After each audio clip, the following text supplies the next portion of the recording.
two of the most difficult sentences for human beings to speak are "I was wrong" and "I'm sorry." And so, once you go down this path of having to defend yourself, of having to defend defend Trump, it becomes very difficult to pivot 6 months in, 6 years in, whatever it is, to suddenly say, "My bad. All those times I was being a complete jerk about this stuff, I was wrong. You were right."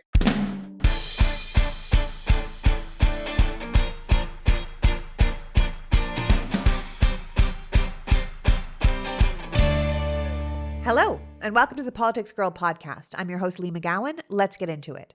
Today's pod is a candid conversation with Nick Carmody, psychotherapist, lawyer, and executive board member for the World Mental Health Coalition.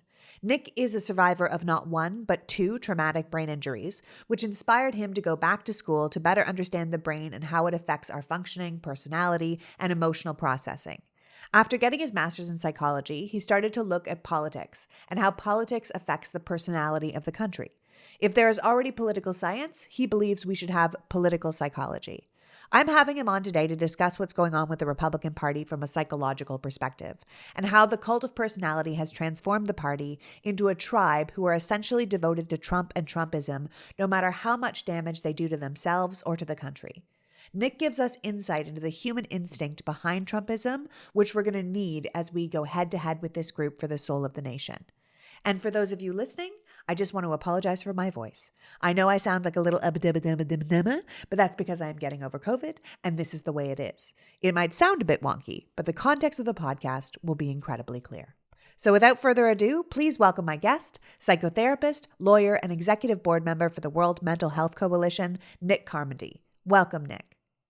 Thank you, Lee. I appreciate being here. Well, thank you for joining me. I've been following your work for a while, and you have such a unique way of looking at the country from a mental health perspective. As a psychotherapist and as a board member of the World Mental Health Coalition, who I believe their goal is to educate and empower the public and policymakers against dangerous political leadership, you must be having a professional field day with this rise of authoritarianism in America. Well, I just recently joined in June. It's Bandy Lee is the president of that. Ruth Ben-Ghiat is on there, and it was an honor just to be considered to be invited on that, let alone to be brought on. And so I'm just kind of getting my feet wet with that. But in addition to trying to warn the world or the country about pathology and leadership, one of the goals that we're trying to transition to is basically trying to heal the country. I mean, we've kind of already got that point where the warning is already understood. We see what's going on. It's pretty self-evident. Now, at this point, it's, what do we do about it? How do we fix this? How do we deal with the division, the antagonism, and hopefully try to avoid political violence? Because as we've seen the last couple of days with the FBI raid of Mar-a-lago, the violent rhetoric has really amped up. Yeah, no, it really has. I mean, the call for civil war is all over the place right now. It's bananas. It's people are just dying to use their guns. So let's talk about the most recent news. The FBI and the Justice Department has a warrant to search Mar-a-Lago, and the right is absolutely losing their minds, right? That it's some deep state witch hunt when it's simply just democracy and justice in action.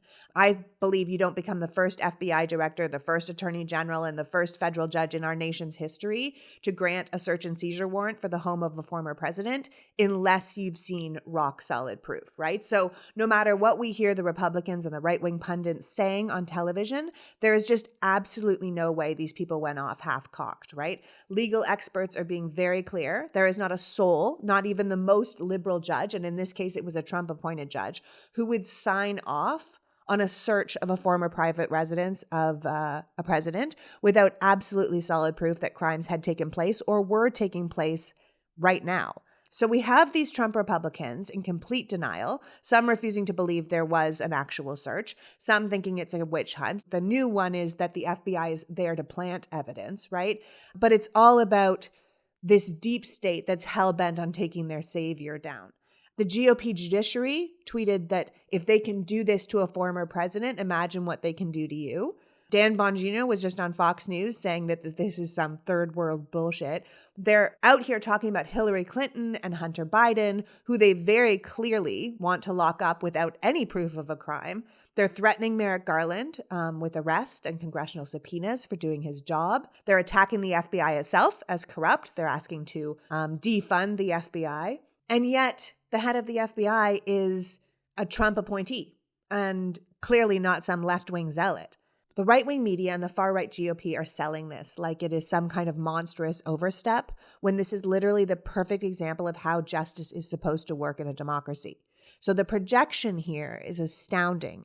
But as we start to see the wheels of justice turning, you've been very clear that holding Trump accountable isn't going to change the mind of most of his supporters, even if we see smoking gun evidence. So can you talk me through that psychologically?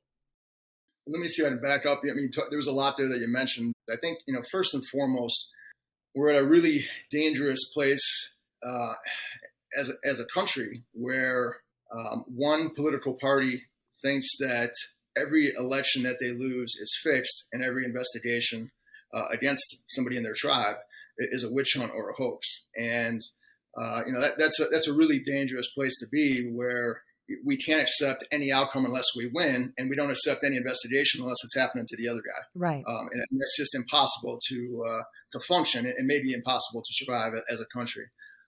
Another part of it too, and this is something that that just as a society in general, is we know very little about this investigation. And unfortunately, everybody rushes to it's like the Dunning-Kruger effect, where everybody rushes. The less we know about something, the more confident we feel about speaking about something authoritatively. We don't know a damn thing about this damn. I mean, we can speculate that, because that, as you laid it out, that's how the justice system works. So we can assume that that's happening, but without even making assumptions, it's incredibly irresponsible and dangerous to, without knowing anything about this investigation, to immediately demagogue and to immediately propagandize what's going on with this investigation. Because, what if Trump, what if there is smoking gun evidence that Trump was handing off classified information to some foreign adversary? We don't know that, but if we're starting from the starting point is immediately it's a hoax or it's a witch hunt, it's hard to walk that back, because two of the most difficult sentences for human beings to speak are "I was wrong" and "I'm sorry." And so, a lot of what happens with Trumpism is that I think initially there were a lot of people who didn't vote for Trump. They voted against Hillary, right? And when their vote for Hillary became an indictment of their morality because of Trump's lack of morality, they suddenly became very, motivated to exonerate themselves, to exonerate their morality. And one of the ways to do that was they could exonerate themselves by exonerating Trump. Well, where are you going to find Trump's exoneration? Well, you're going to find it on Bannon. You're going to find it on Rush Limbaugh. You're going to find it on Fox News. You're going to find it on OAN. And so confirmation bias kicks in. In this case, the bias is, I'm a good person, right? I didn't vote for a bad guy. I voted for what I thought was a bad woman against Hillary Clinton. And so I need to exonerate myself. I need to confirm the bias that I'm a good person. And so I'm going to seek out bias confirming news sources to tell me that I'm a good person. And in order to do that, they're going to be telling me that Trump is either a good guy, or he's not a bad guy, or he's innocent of all these other things. And so, once you go down this path of having to defend yourself, of having to defend defend Trump, it becomes very difficult to pivot 6 months in, a year and a half in, 2 years in, 6 years in, whatever it is, after you've been standing by this guy every step of the way, arguing with your liberal niece, who's in college, or arguing with a sibling, or arguing, with your friend, from high school, or whatever it is, to suddenly say, my bad, all those times I was being a complete, jerk about this stuff, I was wrong, you were right. People, it's difficult for people to do that.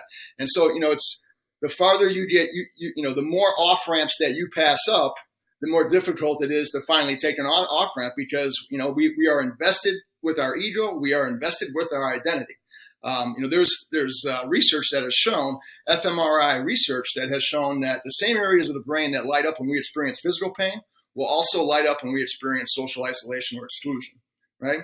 And so what that will show is that there's potentially a pain avoidance type of experience that occurs when we find ourselves disagreeing with or pushing back against a group of people, a tribe that we derive a sense of identity from, or a sense of community from, whether that's a church, whether that's our family, because families may be, if it's a family down south and everybody's conservative and you're maybe you're not even a liberal, maybe you're just never Trump curious. It's difficult to now suddenly express that and be ostracized by the family, or be ostracized by your church, or be ostracized by, guys at the gym, or, whatever that sense of community or that particular group is, it becomes very difficult. And it's much easier to remain comfortably wrong than to be uncomfortably right.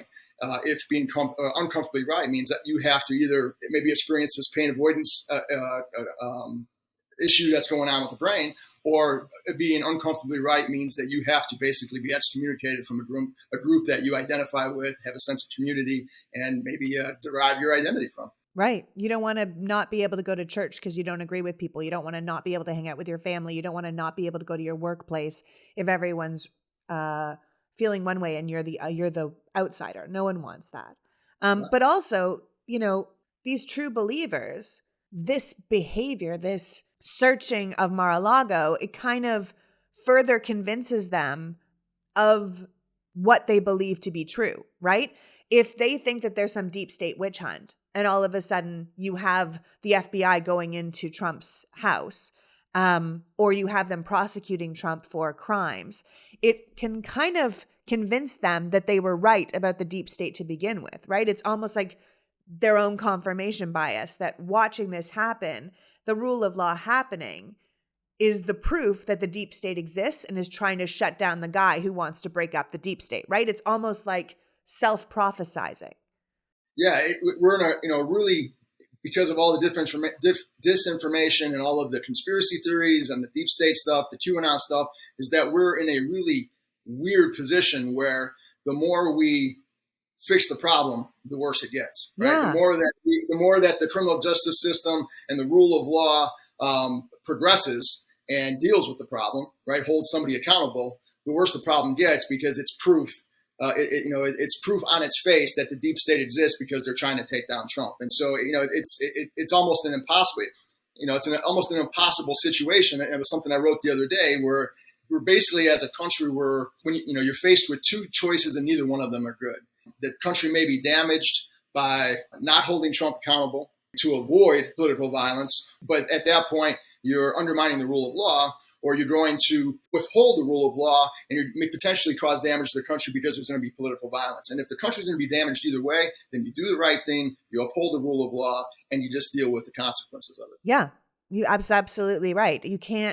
We can't make these decisions. As somebody cleverer than me said, the role of justice is not to change hearts and minds, but to assign accountability to those who have violated our laws, which is why it's very essential with all the people that have been out here and a lot of left-wing people that have been out here saying, arrest Trump now, just get him, round up all these people, throw them in jail. And you're like, no, it is essential if we want to live in a country with a rule of law that we follow the law to such an extent that it is every I is dotted, every T is crossed, because you can see right now, everyone saw Trump took a bunch of stuff that he shouldn't have taken, a bunch of state secrets to Mar-a-Lago. The FBI has already been to his residence before to collect a bunch of boxes that he shouldn't have taken. This is the second time because they believe he held things back, that he still had things there. So we all know he has done this one crime. This has nothing to do with 1-6. It has nothing to do with trying to steal the election. It has nothing to do with the coup, nothing to do with tax evasion, nothing to do with shaking people down. This has to do with something we all know he did, which is take state secrets from the White House with him to his private residence when he left. So we have to follow the rule of law step by step by step, because there is no other way for us as a country to live under the rule of law. So the people that are calling for Trump to be arrested, calling for this to happen, you have to be very, very careful, because you can see right now, even this, which is the least political, all the people that have signed off are Trump appointees for the most part, aside from Merrick Garland, who has not shown himself to be some sort of left-wing zealot. But they're following the rule of law, and it's still a witch hunt. It's still wrong. It's still FBI is planting evidence. So that you can't win. So you have to follow the law exactly as it's meant to be, right? I think Jonathan Swift said, for those of you who don't know, he's a famous literary mind of the 17th century. He said, you cannot reason a person out of a position they did not reason themselves into in the first place, right? So we're not going to be able to convince people of one thing if they didn't use reason to get themselves in that position. This story isn't about the deep state. This story is about a former president who was and is a national security risk. You know, we all know he stole classified documents months ago, and I think they moved deliberately and diligently to get to where we were a couple of days ago, and we have to let justice play out no matter what comes of it, because that's how we function in a society that has laws. Yeah, when we're facing authoritarian aspiring movement, it becomes very tempting to fight fire with fire. Yes. Or to hey, when they're going low, we're going high, and then they're kicking our ass, so we need to go low also, that type of mentality. But if your concern is if your objective is to preserve democracy, to preserve the rule of law, and then you are adopting the opposite, the rights tactics in order to preserve the rule of law or preserve democracy. Well, by adopting rights tactics, you're not preserving democracy and rule of law. You're guaranteeing that it's going to disappear. Exactly. And so you have to be really careful on process and how you handle all of those things. The other aspect of that is, this is where it gets into some stuff I've written about the weaponization of fear. But one of the things that we're seeing, and the right loves to do this, they project a lot. They make a lot of accusations about authoritarian overreach with vaccine mandates.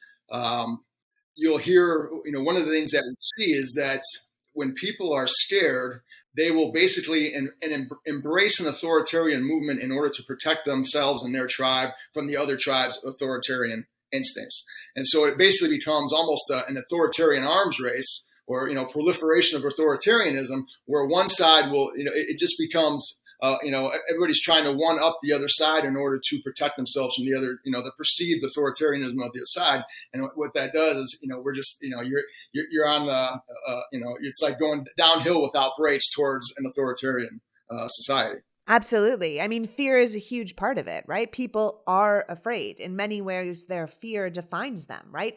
Fear of loss of status, fear of not measuring up, fear of the other, fear of losing a way of life, fear of losing their country. For the past decade, an entire group of people have been exploiting this fear into making a lot of Americans kind of exist in this extreme fight or flight response. And it plays into our politics. I mean, you've pointed out that people have been conditioned to live in a near constant state of hypervigilance, to see enemies everywhere, to see everything as a threat to their survival. And we know that when people are scared, they seek the safety and protection of others, what you call a tribe, right? And the more scared people are, the more they are willing to pay or sacrifice for their tribe's protection. I think you have said that in many cases, people have been willing to compromise their own values, their own morality to stay as part of the tribe. That's what you're talking about. People don't want to be ostracized from their church, from their workplace, from their friends, from their family. What makes people do this? A lot of it is self-preservation, right? A lot of it is, and one of the things we've seen, and I wrote something about this after it was the Patriot Front group. They were in that U-Haul going up to the Pride Festival, and I wrote something just about with the need for purpose and meaning. And one of the things we see a lot on the right is that they like to incorporate children into a lot of the narratives, whether it's Pizzagate, whether it's mask mandates, whether it's vaccine mandates, whether it's Disney, the grooming.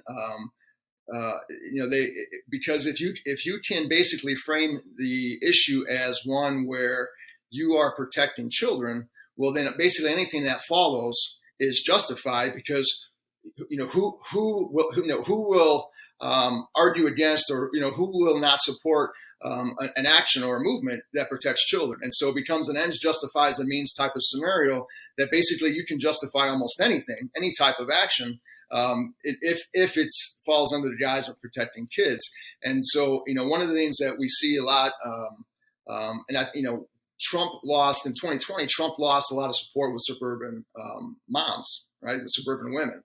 And so, that's one of the reasons why we see a lot of the narratives circling around children, because that's one of the ways to bring back suburban moms and women back in for 2024 or 2022, is to make them believe that their kids are under threat, whether it's grooming, whether it's the trans stuff, whether, CRT, whatever, books, CRTs, book banning.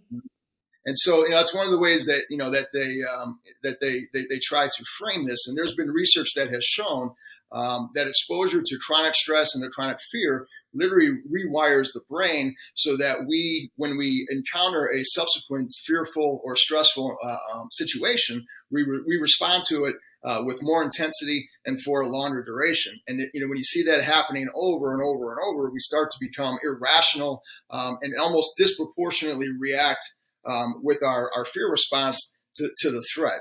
And that becomes definitely becomes a problem with our politics, because as we're talking about with political violence, when people feel threatened, they will either defend themselves ultimately with violence, or they will seek out someone who will defend them. And we've seen this. A lot of times people will defend the tribe who will defend them. Right? We've seen pro-life Christians who will defend Republicans and the NRA, even though it clearly goes against their pro-life and Christian values. However, who are the people, who are the politicians, who are the tribe that's defending religious freedom? Well, it's Republicans. So you make that trade-off, and you basically the ends justifies the means. Well, we're not we don't agree with maybe some of the gun laws. We don't agree with the lack of initiatives being taken to protect kids in school shootings. However, this is the tribe that protects us, so we're going to defend that tribe. Right. But also people are being told to be scared all the time. I mean, if you watch right-wing media, Tucker's out here saying, when they come for you, and they will, this kind of stuff. And Republicans play into it by calling Democrats the enemy, the evil Democrats, the pro-life, and I use the term very loosely because they're not.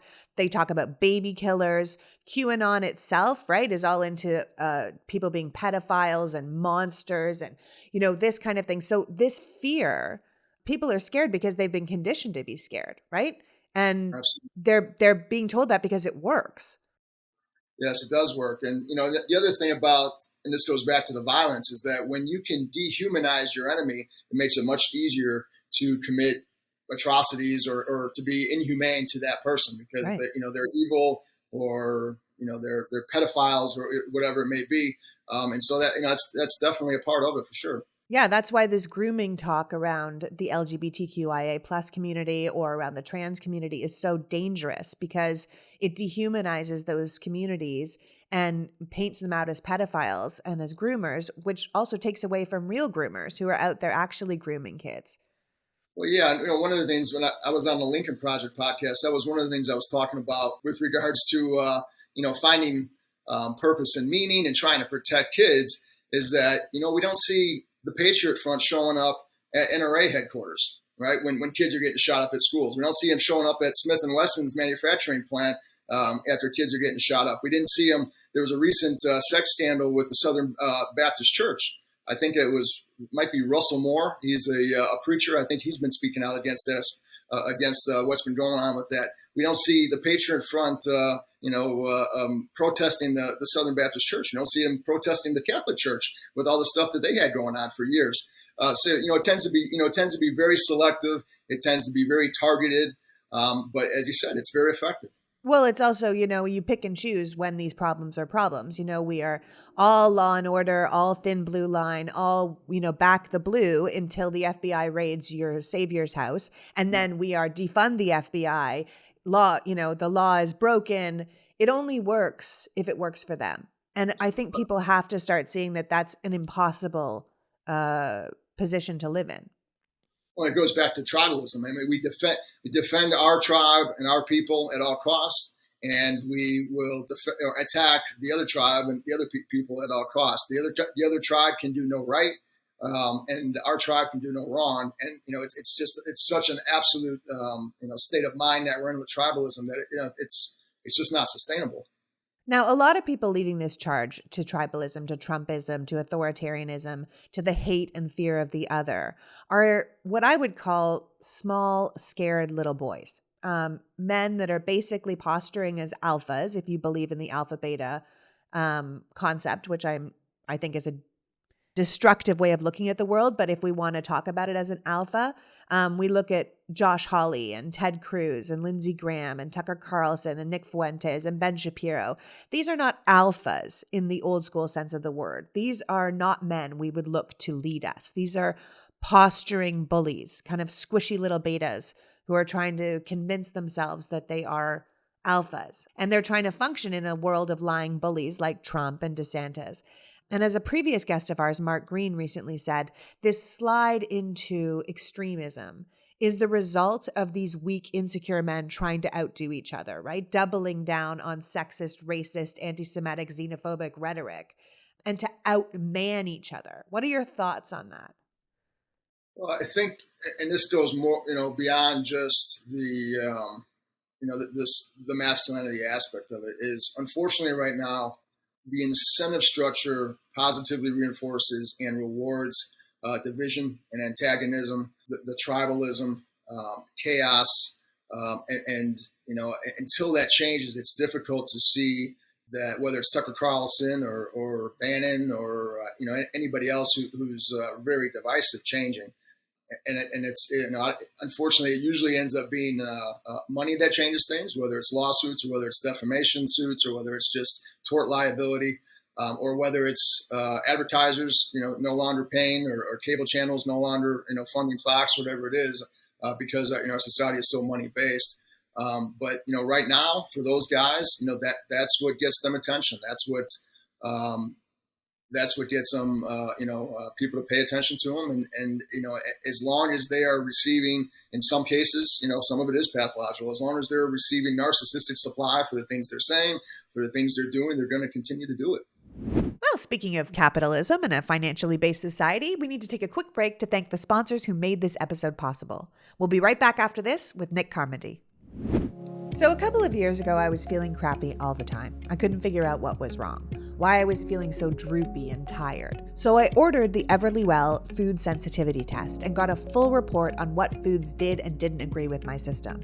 It really opened my eyes and helped me make a better decision about what I put in my body and what my body could really process. What if you could use science to discover more about your health? With Everlywell, you can. Their at-home lab tests will help get the knowledge and support you need to become a healthier version of yourself. With over 30 tests to choose from, you'll be able to pick the test that makes the most sense for you to get the answers you need about the health you want. They have everything from the food sensitivity test I took to a woman's health test when you're experiencing symptoms but don't even know where to start. Everlywell ships their products straight to your door with everything you need in one package. You take your home lab test, collect your sample, use the included prepaid shipping label to mail the test back to a certified lab, and then your physician-reviewed results are sent straight to your phone or device in days. You can then share those results with your doctor to help guide the next step. It's so simple that over 1 million people have trusted Everlywell to support their health and wellness goals. And for listeners of this show, Everlywell is offering a special discount of 20% off an at-home lab test at everlywell.com/politicsgirl. That's everlywell.com/politicsgirl for 20% off your next home lab test. everlywell.com/politicsgirl. Imagine having one extra day a week, more time to cook healthier meals, watch the movie you want, or spend more time with your family. ClickUp believes that's possible. ClickUp is a productivity platform that guarantees to save you 1 day a week of work. ClickUp began with the idea that productivity was broken, that there were too many tools to keep track of, too many things in separate ecosystems, and they believed there had to be a more productive way to get through your day. ClickUp is the one tool to house your tasks, projects, documents, goals, and spreadsheets. It's packed with features and customization options that no other productivity tool has, so you can work the way you work best. Whether you're in project management, engineering, sales, marketing, or HR, ClickUp has an easy-to-use solution that creates a more efficient work environment. Join the more than 800,000 highly productive teams using ClickUp today. Use code PoliticsGirl to get 15% off ClickUp's massive unlimited plan for a year, which means you can start reclaiming your time for under $5 a month. Sign up today at clickup.com and use the code PoliticsGirl at checkout. So I was recently in Toronto visiting my friends and family, and I only packed Third Love bras. The thing about a good bra is it makes you look good, it feels good, and you start to not want to wear anything else. And Third Love has a bra for every occasion. Their best-selling 24/7 t-shirt bra, their Form wireless, their unlined bras, their strapless styles. They even have limited edition summer styles and colors to work with any outfit. And you might be thinking, but Lee, I don't wear a bra. Well, someone in your life does. And I'm telling you that this company is for them to shop from. It doesn't dig. It doesn't pull. It comes in sizes A through H with Third Love's exclusive half cup sizes. Yeah, you heard me right. That is half cup sizes. And Third Love makes it easy to find a bra that actually fits with their fitting room quiz. The fitting room quiz is like a personal shopper, but better because you don't have to go anywhere and it's less embarrassing. It focuses on size, shape, fit issues, and helps you find the styles that are perfect for you. The fitting room quiz has helped over 18 million women find their true bra size. You could be next. And if you don't love your fit, exchanges and returns are free for 60 days. So give your boobs, or some boobs you know, the comfort and support they deserve. Upgrade your bras today and get 20% off your first order at thirdlove.com/politicsgirl. That's 20% off at thirdlove.com/politicsgirl. Let's talk a little bit about narcissism, right? I mean, that kind of falls into a lot of this work. And you've talked a lot about narcissism. You have a lot of personal experience with it as well. Narcissistic behaviors and religion and conspiracy theories, they're kind of parallel, right? We see the parallels between narcissists like Trump and what you call collective narcissism of groups like the evangelicals, where they feel like they are better, and this self-righteousness that religion often provides for people is extremely attractive to people who view themselves with pathological levels of grandiose or superiority. This kind of all-knowing, all-powerful, godlike figure that religious people use, where they are the chosen people, also kind of fits into this all-knowing, godlike figure that Trump is. And they have a personal relationship with them, either a personal relationship with God because they're such a good person, or a personal relationship with their savior, Donald Trump, because they have been supporting him the whole time. And they are literally singled out or favored by this person. And it's intoxicating to people, right? That there's like an us and them thing. We are favored. We are the favored group. And it makes it easier to understand how people can keep ignoring what's best for them, keep ignoring what's, you keep thinking like, why do these people keep voting against their own best interests? Like, why do these people keep making decisions that are against their religion or against what's best for them? And I think it comes back to this idea that they feel special, either chosen by God or chosen by Trump to support his way of being. And it's sort of a narcissistic way of looking at things, that they are chosen and better and superior. Well, yeah, I mean, that's a lot of what I've written about.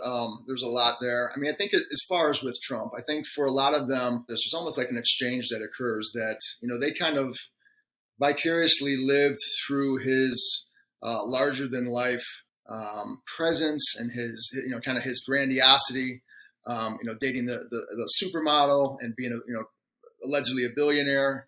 And, in exchange for them kind of vicariously living through him, they kind of took on his persecution narrative and his grievances. So I think for them, that was part of the draw, for a lot of his followers in that sense.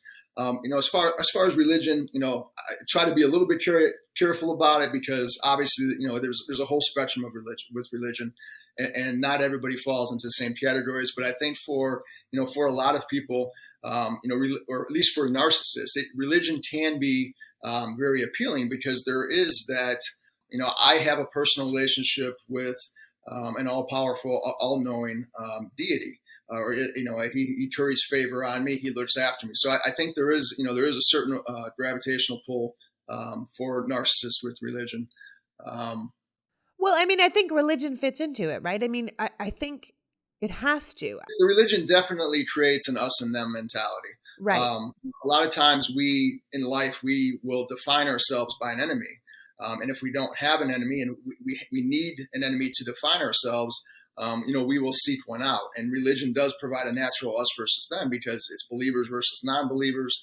The persecution narrative often runs through many religions.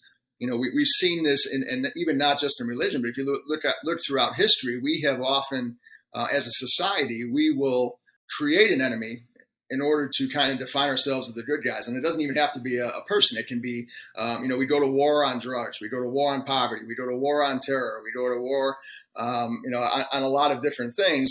And, we're kind of a society that needs to be at war with something, or needs to have an enemy, because it allows us to define ourselves, respective to that enemy. And it doesn't necessarily have to be, other people or another group, but oftentimes it is.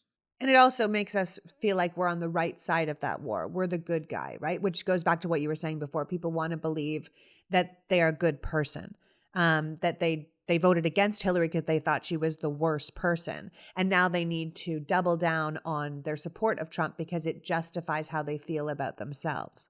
But there's definitely a whole group of people who believe that Trump is God's plan. And if Trump is God's plan, then they have to support it no matter how absurd it becomes, right? Religious people are by nature, and I'm saying this as someone who grew up in the church, already conditioned to believe things without proof and ignore truth for faith. And I feel like Trumpism itself is almost morphing into a religion where you have to believe the dogma, the on high leader, and things don't have to make sense. You just have to have faith, and you just have to be there and be 100% supportive of it.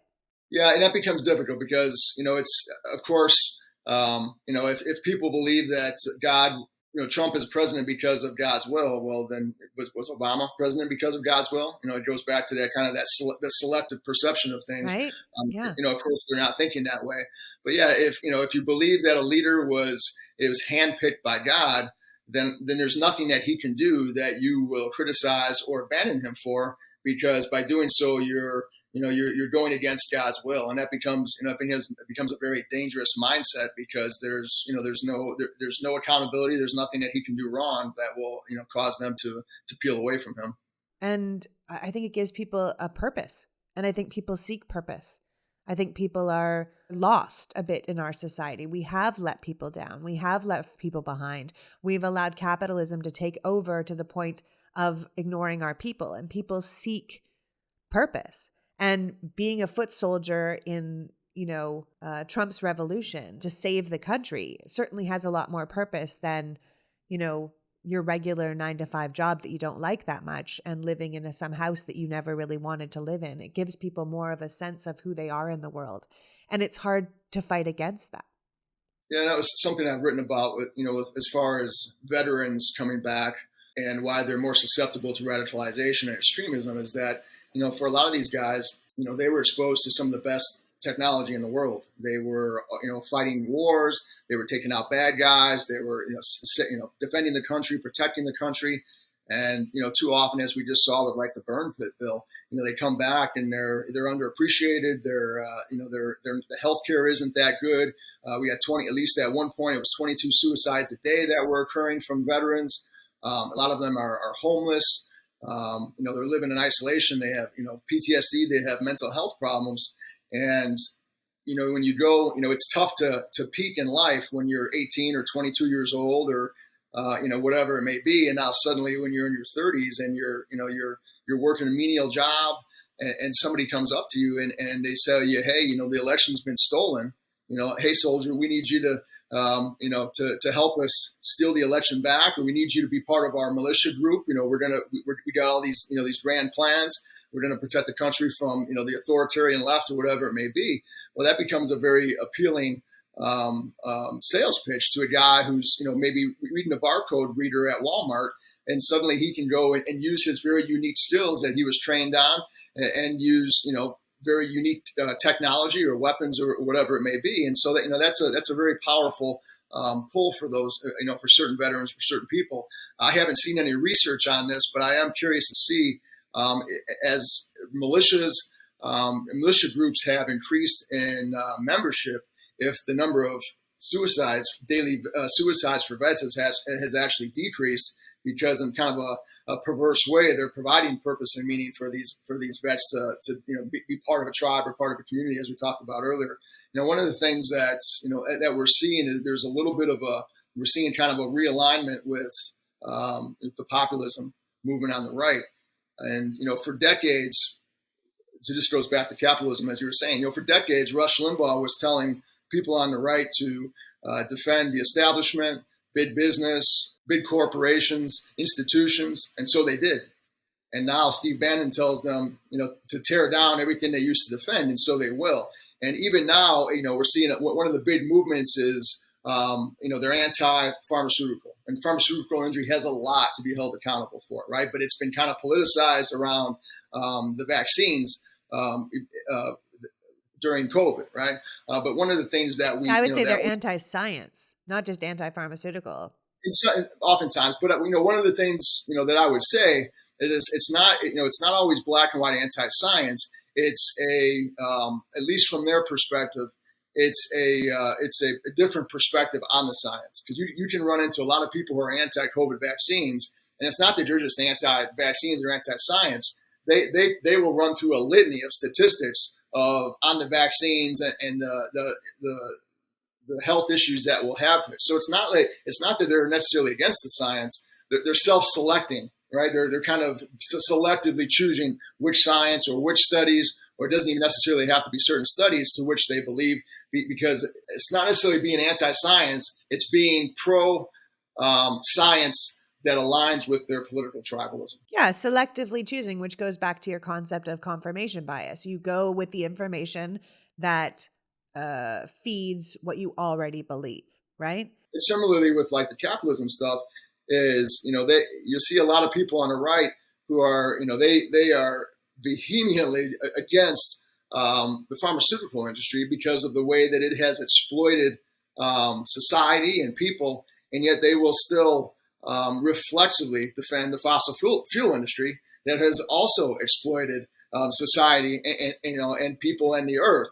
And again, it's not necessarily because they're anti-capitalism or they've suddenly turned into Steve Bannon's the righteous indignation of the working class, because it's not consistent across the board. That they will still defend certain big businesses or certain industries if it aligns with the tribalism of their political beliefs. Right. And Steve Bannon is a Leninist who wants it all to burn anyway. So let's maybe not follow him. You've said that the biggest question is, how do we fix this? And it's the most important question that we face as a country. So in your opinion, how do we fix this? This goes back to, I think, what I said earlier, and it's difficult. It is super complex. I have people in my personal life that that I care about and that I love who we don't see eye to eye. They think that I don't know what the hell I'm talking about. That my work sucks. It's awful, and we have really toxic arguments about this stuff, and it's really difficult to see how we bring this back together. I think one of the ways is that we have to be careful of our phrasing and our verbiage. Brainwashing and deprogramming. Nobody is going to be receptive to what you have to say or meeting you halfway if your premise is that you're starting that, well, you're brainwashed or you need to be deprogrammed. That immediately causes people to armor up, to guard up. And the reality of it is both sides thinks the other side has been brainwashed. The right thinks the left's been brainwashed by the mainstream media, and the left thinks that the right's been brainwashed by Trump, Fox News, Bannon, all these other things. And so it's really difficult to find that space in the middle where people can talk. But especially, and I think this is the main thing, is that until the incentive structure changes, as long as we are rewarding people who are creating chaos, who are creating division and antagonism, as long as they are being rewarded for that, and it is profitable for that, it is their careers take off because of that, they're getting notoriety and attention. As long as that continues to happen, it's difficult to see that this is going to change, because people follow the leaders and their media sources that they trust. And if those media sources are creating division, then it's going to trickle down into the masses, and there's going to continue to be division. Yeah, no, I've always said that we need to stop the spread of disinformation. I mean, I think that's the first step, right? We need new laws around lying. Right now, watching all these senators on television, not just media personalities, but senators saying, I think the FBI has planted information. That should not be allowed on national television. It should not be allowed to be someone of that position lying like that on national television. Well, it's very irresponsible. What is really dangerous is, Steve Bannon was on Alex Jones' show, I think it was yesterday, and he was saying how, he's worried that the left is going to try to assassinate Trump. I mean, that is incredibly inciting. I mean, at a minimum level, that's inciting. The problem we have is, we're constantly dismissing violent rhetoric and inciting language because it's like, well, it's just, it's political speech. It's just people talking. But the problem is that when you're dealing with tens of millions of people, it only takes a fraction of 1% to be emotionally and psychologically unhinged to act upon that. And, Absolutely. it's almost shocking at this point that we haven't had an assassination attempt. And when you have a guy like Bannon, who's got a huge audience, he's very influential, and he's talking about, he thinks that somebody on the left is going to assassinate Trump. Well, one of the phrases that I use in my writings is preemptive retaliation. Well, if somebody is deranged or unhinged on the right, and he or she thinks that there's going to be an assassination attempt, well, maybe they try to preempt that, or they try to head that off and commit preemptive retaliation. They're going to retaliate for something that hasn't happened yet, but preemptively. And it's right now, it's a political tinderbox, and all it needs right now is one spark to set this off and potentially go down a really bad course with political violence and maybe even civil war. I'm working on a piece I'm going to be writing about civil war and some possible solutions to avoid that. But when I see stuff like what happened with Mar-a-lago and what Bannon's saying, it almost feels like it's, the solutions feel quaint and almost obsolete at that point. One of the things that I wrote about this morning is that, often what we've seen on the right is projection, right? We've seen it with Trump, where nearly every accusation or criticism is a confession or admission, right? We see that a lot with cluster B personality disorders, narcissism, sociopathy. And so when I hear Bannon talking like that, and we see a situation where the right is lusting for the DeSantis regime to take over, the inevitability of this DeSantis regime. And you see a situation with Trump where, with the January 6th hearings, you're seeing Trump supporters they're almost looking for him. They're kind of questioning whether they want to support him again because they know they have DeSantis waiting in the wings. Well, if Trump is starting to become a political liability, right now he's already a martyr with the raid, right? So what would be the ultimate form of martyrdom, right? Is if somehow Trump went away, right? But it was believed or perceived that the left did it, but it didn't occur by the left, right? That would be the spark that would ignite the tinderbox of politics that could really create something bad. And just the fact that Bannon's saying something like that is incredibly irresponsible and incredibly dangerous. Yeah, and he should be held accountable for it. The fact that he can be on Alex Jones's show at this point when Alex Jones was just held responsible for his lies is where we need to start. I think we need to get money out of politics so corporations and the ultra-rich can't buy Republicans to do their bidding or buy any politician to do their bidding. But we need a fairness doctrine for the new millennium. We need truth in broadcasting laws, and we need tougher slander laws because ultimately, like you said, we are a money-based society and lawsuits can help. But the fact that Alex Jones is still able to promote this kind of dangerous rhetoric is something that is hurting the country. And I think ultimately we can't be dissuaded by people threatening us with violence, right? Threatening us if we hold Trump accountable, threatening us if we hold any Republicans accountable. The situation you mentioned before, it's exactly what you said. We find ourselves where we either hold a corrupt former president accountable for his crimes and risk violence from the right, or we allow this corruption to go unpunished and set a precedent that the president, whomever they are, is above the law. Both options are terrible, right? But like you said, if we're going to hurt the country, we should hurt the country by doing the right thing. And holding a president accountable for his crimes and his enablers accountable for their crimes is what needs to happen. Otherwise, we spark a constitutional and political crisis by not holding these people accountable, right? It's going to be bad anyway, so we may as well have it be bad by doing the correct thing and holding the rule of law accountable. Absolutely. I want to thank you for joining me today, Nick. Thank you Your for having me insight on. is essential. I think people should be reading your writing because we are facing something the nation has never faced before. And if people want to follow your work moving forward and get your insight for themselves, how should they do that? So I'm at Twitter at Nick_Carmody, and I have a Patreon site that is free. There's no paywall that I try to rewrite. It's probably over 100 articles. I try to rewrite every thread that I write on there in article form. It's a little bit easier to read, and that is patreon.com/Nick Carmody. Yeah, and the Patreon account is actually amazing because Nick writes very long Twitter threads, and he puts them all together on the Patreon account to really get the full concept, and it's absolutely worthwhile reading. So thank you so much for your time, Nick. I really appreciate your insight, and I hope you'll come back again and we can talk about this when maybe things are a little bit better. Would love to. Thank you. So that was Nick Carmody, psychotherapist and lawyer, talking to us about the human behavior behind politics. Things are screwed up, but we can't fix something we don't understand. Knowing the why is the first step to giving people an off-ramp to a different choice. People seek purpose and belonging, and we need to convince them that they can find both away from this criminal authoritarian party and the violence and hatred they bring to America. I think we can do that, one law and one conversation at a time. I want to thank Nick for joining us today and you for caring enough about democracy to be here. Now go out and make the world a better place. Until next week, PG out. The Politics Girl podcast is written and performed by me, Lee McGowan, in partnership with the Meidas Media Network, and produced and edited by Happy Warrior Entertainment. All rights reserved.